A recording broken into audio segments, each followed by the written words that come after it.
আসসালামু আলাইকুম, কেমন আছেন বন্ধুরা? আজকে আপনাদের সামনে সুফিদের সম্মান, আধ্যাত্মিক, অলৌকিক নিয়ে আলোচনা করব। বাংলাদেশের অত্যন্ত সুপরিচিত একটি দরবার শরীফ, যাহা ফটিকছড়িতে অবস্থিত মাইজভান্ডার দরবার শরীফ। এই দরবার শরীফ একটা সত্য ন্যায় সুফিবাদের উপরে প্রতিষ্ঠিত দরবার শরীফ, যাহা মাইজভান্ডার দরবার শরীফ। সুফিবাদ ইহা কোনো নতুন কোনো বিদ্যা নয়। সুফিবাদ ইহা আদিমতম বিদ্যার নামই হলো সুফিবাদ তথা এলমে তাসফ, এলমে মারেফত শিক্ষাই হলো এলমে সুফিবাদ।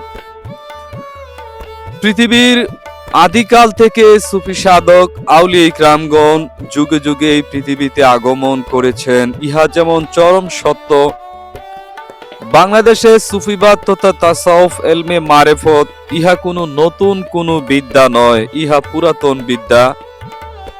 সৈয়দ আহমদুল্লাহ মাইজভান্ডারী রহমতুল্লাহি আলাইহি তিনারা পূর্ব পুরুষগণ সুদূর আরব দেশ থেকে অর্থাৎ ইরাকের বাগদাদ নগর থেকে আমাদের এই চট্টগ্রাম মাইজভান্ডার দরবার শরীফ প্রতিষ্ঠা করেছেন। তিনি এসে মাইজভান্ডার দরবার শরীফ অত্যন্ত সুপরিচিত একটি দরবার শরীফ, যাহা বাংলাদেশ নয় বহির বিশ্বে আশেকান ভক্তগান মুরিদানের এক মহা মিলন মেলার প্রাণকেন্দ্র, রুহানি খোরাকের জায়গায় হলো মাইজভান্ডার দরবার শরীফ।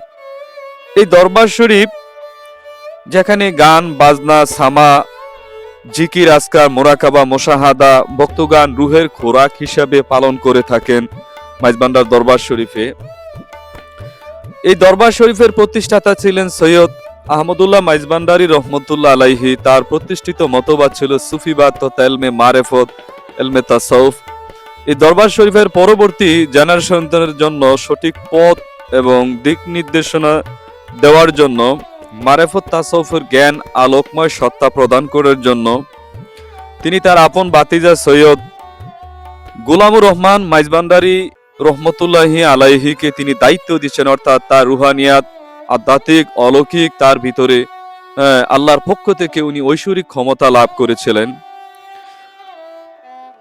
সৈয়দ আহমদুল্লাহ মাইজভান্ডারী রহমতুল্লাহ আলাইহি বলেছেন, আমার ভাতিজা গোলামুর রহমান মাইজভান্ডারী আমার রূপ দর্শন, আমার স্বরূপ দর্শন। তোমরা গোলামুর রহমান মাইজভান্ডারীর দিকে তাকালে আহমদুল্লাহ মাইজভান্ডারীকে দেখতে পাবা, তার রূপ দর্শন। আসলে সুফি সাধক মানুষের রুহের চিকিৎসা করে, আত্মার চিকিৎসা করে। তো আসলে এই মাইজভান্ডার দরবার শরীফ নয়, সুফিবাদ ইহা আজ থেকে 1200-1300 বছর পূর্বে সুদূর বাংলাদেশে আগমন করেন সুফিবাদ। এখানে অসংখ্য সুফি সাধক, চট্টগ্রাম নগরীতে 12 আউলিয়া সাহিত্য আছেন। সিলেটের জমিনে বিখ্যাত আউলিয়া হযরত শাহজালাল রহমতুল্লাহি আলাইহি সাহিত্য আছেন। মহসন আউলিয়া চট্টগ্রামের জমিনে সাহিত্য আছেন। এক আধ্যাত্মিক প্রাণ কেন্দ্র হিসেবে প্রকাশ পেয়েছেন মহসন আউলিয়া রহমতুল্লাহ আলাইহি।